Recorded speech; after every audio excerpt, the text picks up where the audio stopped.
usual side. Yeah. Okay, so let's review yesterday, and then I don't know if we're gonna stay on this or go on to the next one today. And we said they might be connected. Go. All right. So Shema Eitza v'kabel Mussar l'man techam b'achri sachar. So listen to advice and accept discipline or rebuke, so that you will become wise in your end. Our questions were: what is Eitza? What's advice or counsel? What is Mussar? What's the difference between Shema and Kabel? What's the relationship between Mussar and Eitza with each other? And then in relation to Chochmah, right? Like, what does it mean that you need both of them to get Chochmah in your end? Does it mean that it's like advisable? You know, what's the deal? What is the Chochmah here? What does it mean, L'man Techkan? Oh, I guess that's where I asked the question. What does L'man Techkan mean, or that you become wise? And then how necessary are these for that? We said, is this really the end of Chochmah and Mussar? Couldn't it be L'man something else? I forgot who said what. We also said maybe it won't cause you to be Techkan, right? Who's to say? And then usually we talk about Chochmah and Mussar together. Here we're saying Mussar is a means to Chochmah. And then the last thing is, what does it mean, Achrei Sachar? It means at the end of your life, or at a late point in your life. Then why does it take so long? Okay, you get it now. That's the first Mussar you get. You can't get it now. Yeah. So Maybe that's the finish. yeah. Yeah. So should we say what we remembered from yesterday? We kind of had a lot of approaches flying, but let's start with that, and then we'll move on from there. Anyone remember anything? I mean, you just listened to it, but yeah. Someone says their approach. I'll remember mine. Yeah, I was banking on that too. I mean, I can say what I said, but I don't remember if I said one thing or multiple things. Okay, I'll throw out one thing. Okay, you listened to it most recently. not holding you to, but the ballroom. Yeah. So basically, we were contrasting it with, why can't you just learn from experience? You know.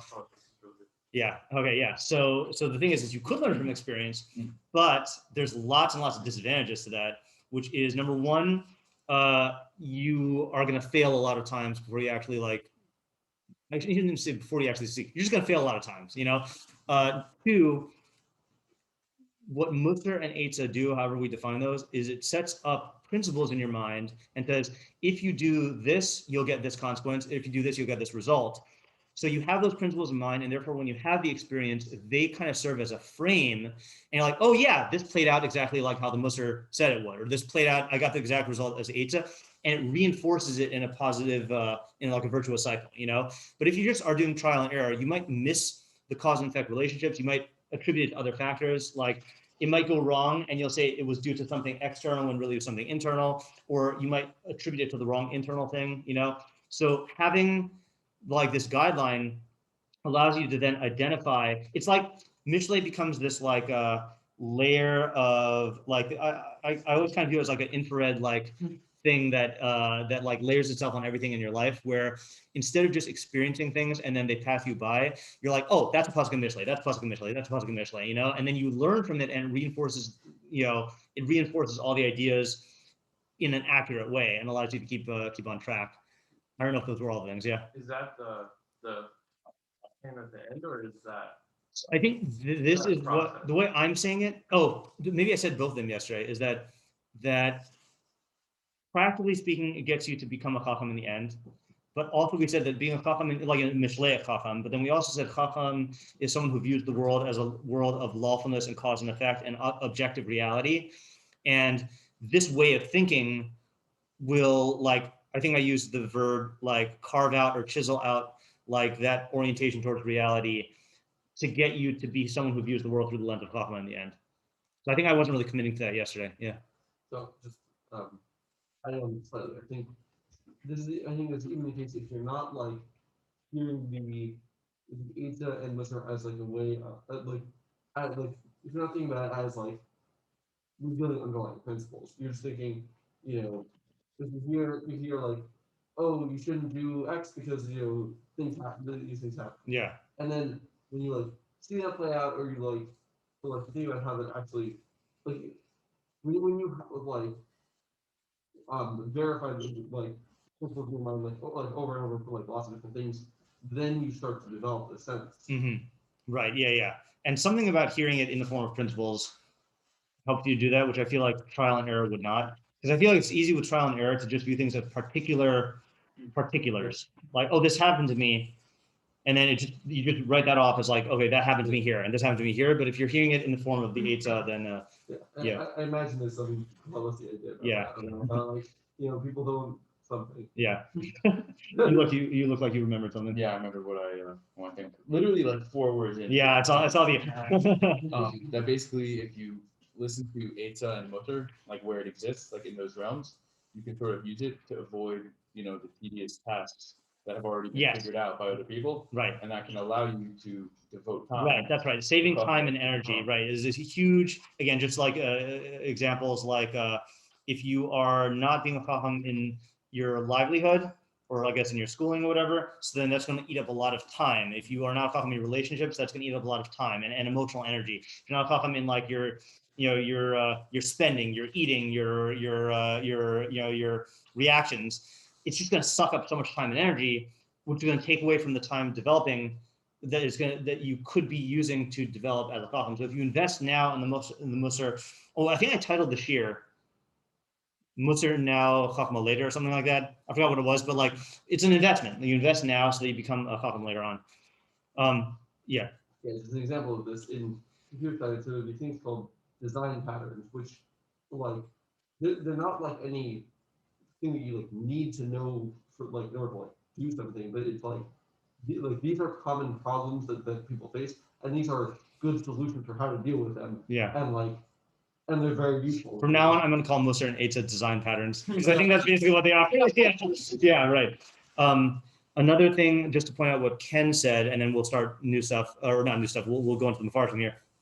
Ken had said that like the fantasy is I'll push it off till later. Like I value a life with Chochmah, but I'll push it off later. And the way Ken said it was like there's a reason why all the people who you see who are chachamim are older, and you don't see young chachamim running around because it takes a while to get to that point. And you have to actually start working on it now. You can't just say, I'll wait till later. And then I remember one other thing Ken said is he said, when people say that they're going to push something off till later, they don't have a time frame, right? So the thing is, for example, if you say, oh, I'll work on Chochmah later, and if I held you to it and said when, and you said 10 years, right? So the thing is like this, is right now you're viewing yourself as someone who is going to be involved in Chochmah in 10 years, but I guarantee you that next year, you're not going to be like, okay, in 9 years, I'll do it. You just keep pushing it off indefinitely, And then that brings us to another point, which is like, and this is a strong point also. I've seen this mistake play out in yeshiva. Unfortunately, not a lot, but over my years in yeshiva here, I've seen this mistake play out a lot, is that there are people who say, I value learning. But then they say, I am going to compromise my, I'm going to devote a lot of time to school and work now so that I can retire early and then have a retirement of learning. So that sounds nice, but the thing they don't take into account is the person who you become if you take that approach is not likely to be someone who values learning and is involved in it. Meaning if you don't put in the time now to develop the relationship with learning,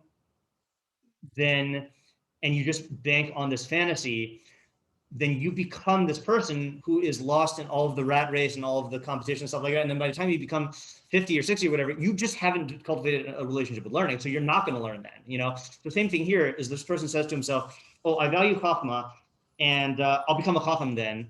But then in the meantime, he lives a life without Mussar and Eitzah. And by the time he gets to that future point, he's not a person who's valuing Chochmah anymore because he took a crossroads. In other words, the mistake is to think that you can defer the decision, and you can't. You are moving down a crossroads either towards Chochmah or away from Chochmah. And unless you keep on rerouting yourself to the, and I'm not saying once you choose a path, then that's it. You have to keep on rerouting yourself. It's like in the David Foster Wallace speech, he just brings it up, the shopping cart with the annoying wheel that turns maddeningly to the left, you have to keep on rerouting and recorrecting in order to stay on that path towards Chochmah. Yeah. Just clarify what we were saying, but we were saying yeshiva. Yeah. You're saying people who didn't take the time to develop a relationship with learning, right? You're not saying, I know, put time and energy into a career. Right. Yeah. Yeah. Okay. Yeah. Yeah. I mean, also, I think it probably implies what you're saying, but also problem with that guy also is that he needs to set aside time to learn while he's Yeah. setting up his career. Yeah. Retire. You have to do both. Right. Yeah. All right. So let's. Yeah. Which is, I think there's like another mistake there, which is like people think like I'll live my in fact almost like I'll live my life then. Yeah. But like now is also your life. It's not like Mhm. Also, the fact that you might not make it that long. That's which actually Rabbeinu is going to talk about now. Or you might not make a lot of money to retire and then. And just keep going and never get there. Yeah. That's I mean that's what I'll say, right? It's like don't say when I'm free I'll learn because maybe you won't be free. Yeah. Okay. Yeah. Just like one more quick example. There's a drive I do pretty regularly that's like less than 2 miles, like a quick drive. Mhm. But sometimes with traffic, it could easily take like over 10 minutes. Yeah. But with no traffic, it's like 2 minutes. Yeah. 2.5 minutes. Yeah. Very quick. And there are like a couple lights along the way that are really annoying. And I always like tell myself like, all right, I gotta take an alternative way to avoid the lights, and I never do. And I finally did. It's like finally I was like, no, I'm turning off early. Yeah. And I'm just taking a parallel street to avoid the lights and just saving the time. And once I finally did, it was like so freeing. Yeah. And I finally just like did it. Yeah. And, like, I saved myself like 6 minutes. Yeah, and that's the good thing. Oh, this is I'm gonna springboard from there to a general benefit of Mishlei, and a general benefit of the Mussar and Eitzah thing is like what you did there is you had identified basically your own Eitzah, right? And you just didn't take it for a while, and then when you did take the Eitzah, you experienced on an emotional level the benefits. And what effect is that going to have in the future is you'll be much more prone to doing it, So that's one of the other benefits of Mishlei is once you identify the Eitzah that leads to a good result or the Mussar leads to a bad consequence, and then you enact it and you experience it, it reinforces the reality of the Eitzah and the Mussar. And that's also another point that Ken made is, he said, what is a Chacham? A Chacham is someone who is essentially generating his own Eitzah and Mussar. But you can't do that when you start off. You need to get into the practice of following Eitzah and Mussar because you don't have the ability to come up with good Eitzah and Mussar and at the beginning. So by practicing doing this, you start to be able to generate your own Eitzah and Mussar, Right. And then that leads to these kinds of cases. Right, and even the fact that like I thought to do that is probably a result of the fact like that's how my mom drives. Yeah. Like she's very analytical with lights and stop signs and traffic patterns to like avoid traffic. Yeah. So like that's only in my mind because of her doing. Yeah. Which, I guess you could be considered a chacham in this area. Ma'avini Mussar v'yikol alti tosh traffic navigation imecha, that's a pasuk. Yeah. I was also going to say about that. Just a side. This is a side point, but it reminds me of one of my favorite pasukim in Mishlei about the type of mistake you make. Is this is in I think chapter 26, which is after 25 is the simpler, more straightforward pasukim in Mishlei. Is like a dog that returns to eat its own vomit, so too is a fool who repeats his foolishness. And the basic idea behind that is like, again, I'm not a dog owner, but like I from talking to enough students who have had dogs and asking them about this pasuk. So if a dog eats something that makes it sick and it throws it up, it'll still sometimes eat its own vomit. Now we recognize, why did you vomit? Because you ate something that made you sick. So it's like you're not learning from your mistake and then you're doing it again. That's like the pattern of the fool, the Mishlei fool is like, and then you got to like break the cycle like you did. Okay, let's do Rabbeinu Yona because this continues his train of thought from the last two pasukim. So reviewing the last two pasukim, hold on, Rabbeinu Yona here. I actually do have now an extra one now that we know how many people came. If you want this here. So two pasukim ago was Yatzer bincha ki yesh tikva ve'el hamisa al tisa nafshacha. So Rabbeinu Yona says, discipline your son because there is hope, and don't be moved by his outcry. So according to Rabbeinu Yona, that was talking to the guy who doesn't want to discipline his son because he thinks that there's no hope or because he's too moved by the kid's cry. The next pasuk says, Gedal chema notze onesh, one who is great in wrath will incur punishment, im tatzil ve'otosi, because if you save, then you will increase. And I believe he said there, that's talking to the guy who is prone to going overboard in punishing and might hit him too hard or cause too much damage. And Rabbeinu Yona's advice there was hold off until your anger passes and you could discipline with a cool head. Now we get to our pasuk. Shema Eitzah v'kavah Mussar l'man techam v'achrisakas. So this is the top left commentary on page Taf Kuf Lamed Ches. Got it? Yeah, I was just Okay, yeah. B'mikrot shel Lamala, he's here as a av l'hochiach as a ben. So in the pasukim above, it warns the father to rebuke the son. Be'ata yazir as haben lishmo etza ulekabel Mussar. So now this is talking to the son. It's telling him to listen to advice and to accept Mussar. Okay, now I'm going to read this. I had an extreme problem with it. So you tell me if you think you have a problem also. In order that you become wise in your end while you are still young. The at your end, al yedei hamusar, through the Mussar, through the discipline or the rebuke. It is proper for a person to think in his youth about his end. Laman yashuv ba'achriso, so that he does tshuva, I think, by his end, not at his end. And he should not say, Asaber ad asher egdal, I'll wait until I get older. Then I'll prepare my heart for the service of my God. A person does not know his time. Like it wrote afterwards, and this is the next one we're doing. That there are many plans in a man's heart, but then the counsel of Hashem will prevail. Chazal say, do tshuva one day before your death. And they go on to explain their words, and they say, does a person know what day he's going to die? Rather, it means you should do tshuva today because maybe you'll die tomorrow. You should do this every day. And it'll turn out all your days are in tshuva, as it says in Kohelet. At all times, let your garments be white. So, shot is he saying, while you're young, start thinking about your end and do tshuva every day. Anyone have a problem with that? I mean, he's saying do tshuva, not shmais. Yeah, that was one problem I had. Also, you're right. Tshuva does sound like a slightly different thing, and it's possible he's just invoking that principle and saying apply it to Mussar and Eitzah now. I mean, you don't defer listening to Mussar and Eitzah. And this is, by the way, this is very in line with what I was saying earlier of like the fantasy that if I could just defer it till later, but you will become a different person in the meantime, or you don't know when you're going to die. Yeah.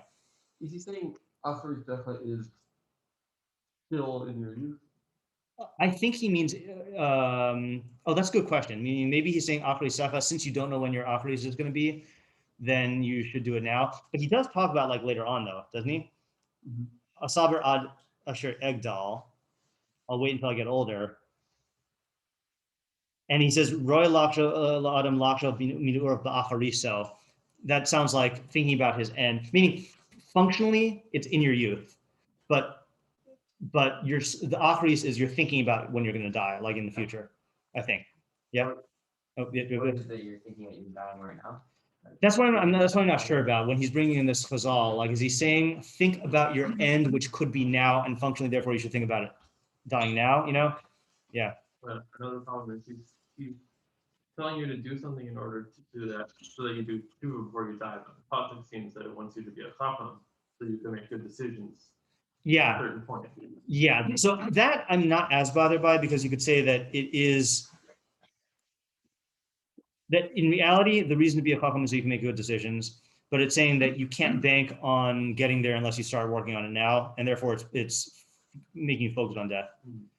My problem, and maybe this is not a problem to you, is I don't think, again, I guess it depends on what a na'ar is. I don't think na'arim think about death in this way. Like, it's very hard to have your mortality real to you when you're this young, and you could do it intellectually, but like not like, let's take, for example, we're talking about like a, someone who's still in his father's house, even in Shlomo's times. We're talking about someone who's like 10 or 11 or 12, 13, I don't think that person is really like, we now know physiologically or neurologically, the brain is not developed yet to be able to fully like appreciate risk taking and your own death and stuff until like you're in your early 20s, I think, So like, I feel like this advice is very good in abstract, but I don't think it's good advice for a youth.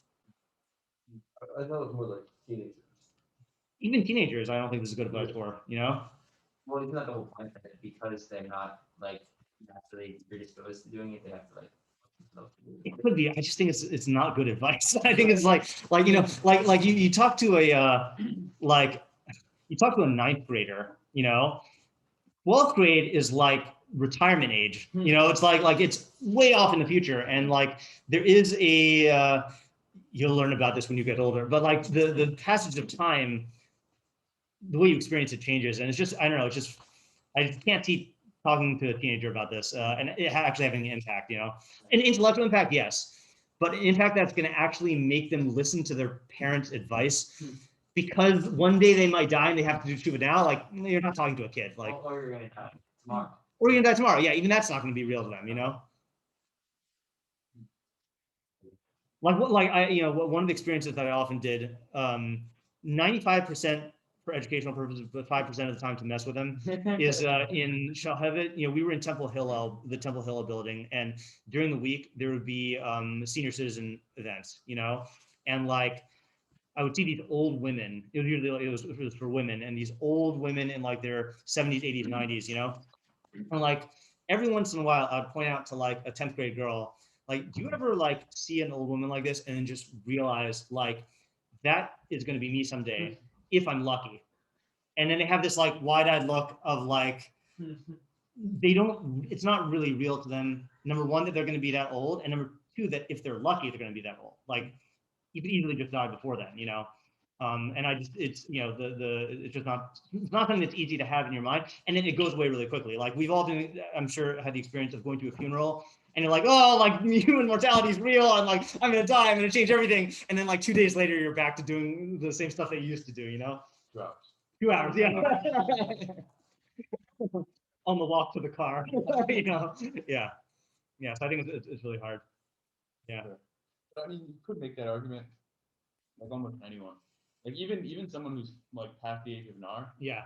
like it's still, I mean, I guess this only proves the point more, but like it's still like a very it's an uphill battle to realize your own mortality, right? It's just that I think there is a keener sense of the time running out the older you get, and like I talked about this in Raman Bakiyus, and I just made a podcast episode about it yesterday, about like the realizing that I don't have infinite pace-offs left, like that thought just never hit me. It's not like it's a new thought, like that right now, but when was the last time you had a Yom on Purim? Did you think that this might be your last Purim? Like no, it just it's not in your mind, so like it's just In fact, the next day I was like, I can't wait till next. Yeah, right, exactly. Just assuming that it's going to be there, like yeah.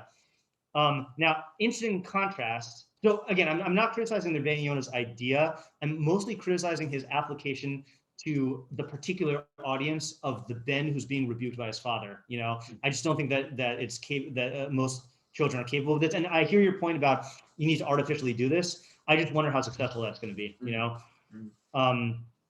Okay, and I think that if you are going to try to make that argument to a Nar, I think the arguments that I'm making are much more persuasive, even though that's also hard. Meaning, I'm saying that you are, in the meantime, as you defer this, you are going to be becoming a different person. And I feel like through examples and stuff, you can show someone that that's the case, as opposed to saying you're going to die and like trying to fight the immortality fantasy, and like that's just not the best approach to conveying the same point. Like. Yeah, I agree with this point. Yeah, Isaac? Yeah. What was I saying? Oh yeah, no, I was gonna say I think that maybe you should say the Ben thing is him trying to connect it to the previous book. But yes, yeah, and this again, not to like not to be overly critical of Rabbeinu Yonah. We all know it's an open secret. Sometimes he gets a little too into the reading it into the context where it feels like he's forcing the idea to fit into the prior context. Like he does this a lot. Sometimes you could tell he's doing it loosely, like he's just associating it. But I feel like sometimes it would just be like, a better idea if you just didn't attempt to artificially connect it to the previous context. That's my critique. Rabbeinu and I are close. Like we can like talk about this. I mean it with the best intentions. Yeah. Okay. Now check out the opposite approach. Look at Metzudas David, bottom right, very short comment.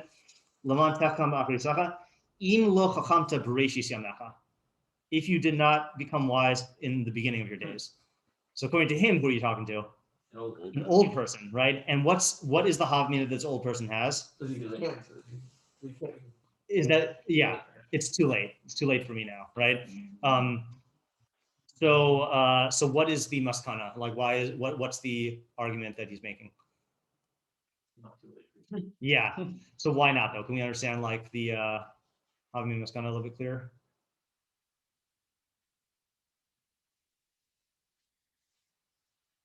mean, maybe the guy thinks, I'm old, I don't have so much time left, Yeah. so I'm not gonna be able to become, full-fledged Chochmah, so maybe it's not worth it at all. Yeah. And Mascana is, first of all, yeah, you don't have so much time, but you still may as well grab whatever you can. Yeah. That's one. And two, like, yeah, you're old, so like you probably have some time on your hands. Yeah. That's a good point also. Yeah. So, like, instead of just like doing crossword puzzles and playing bingo, like Yeah. And it's Yeah. still possible to become a cop. Yes. Right. That's true. Yeah. I like to this. It's easier for an older person to recognize certain things. Yes, the taivas and the passions are more quieted, and they're at an advantage in a certain sense. Yeah, like for example, like the thing that Rabbeinu was talking about, like the older person is much more able to Yes. recognize that. Yeah. So I want to give 2 quick examples of this. I could give examples of like, oh, Rabbi Akiva didn't start learning until he was 40, but like I feel like that's like a different ballpark, and like he's a genius, But two real world examples that I have seen in fairly recent times. So my mom, my parents are much older. They had kids like late, so like how old is my mom now? My mom's like 73. So when I started in Jewish high school and learning Mishlei with Rabbeinu Moskowitz, then that was then she was like in her 50s, and Rabbeinu Moskowitz had a 1-day a week Mishlei class that my mom went to for a couple years, and it was a couple years, and then after that it was only like on Tisha B'Avs or whatever, like when we had like a special cheer, and like the amount that my mom gained from learning Mishlei with Rabbeinu Moskowitz, just those like weekly things for like a short period of time. I mean, I'm telling you, our family went through a bunch of hard stuff over the next couple of years. And my mom has said this a lot, and I've witnessed it. If it weren't for Rabbeinu Moskowitz, then like my mom always will say, thank God for Rabbeinu Moskowitz and reality. Like, and the amount that it gave her tools to be able to cope with reality and make decisions and like distance herself from her emotions in certain ways was like incredible, and that's one example. And then the other example is my couple years ago, no, not a couple years ago, maybe closer to like 7 years ago.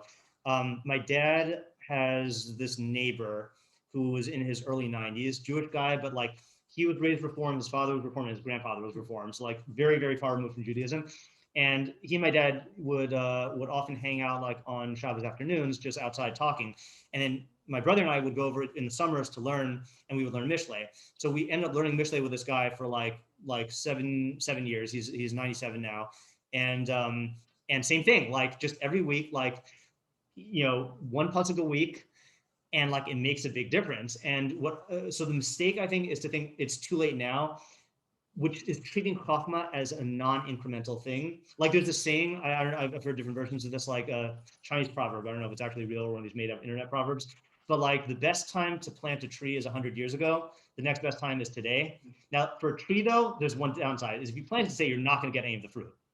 With Chochmah, you are going to get fruit, meaning that even though it's slow, it is incremental, and one idea can have a huge effect on you. And getting into the habit of listening to Chochmah and to Eitzah and Mussar, the benefits will start to accrue, and you're going to get whatever benefit you get from however much time you have, So it's just irrational to say like, and it's funny because like with money, people don't do this. Like if you took an old guy and you're like, hey, like you want to make $1 million, and he'd be like, oh, it's too late. Like, well, if it's actually real, he's going to jump at it, So it's that's how Chochmah is also. Yeah.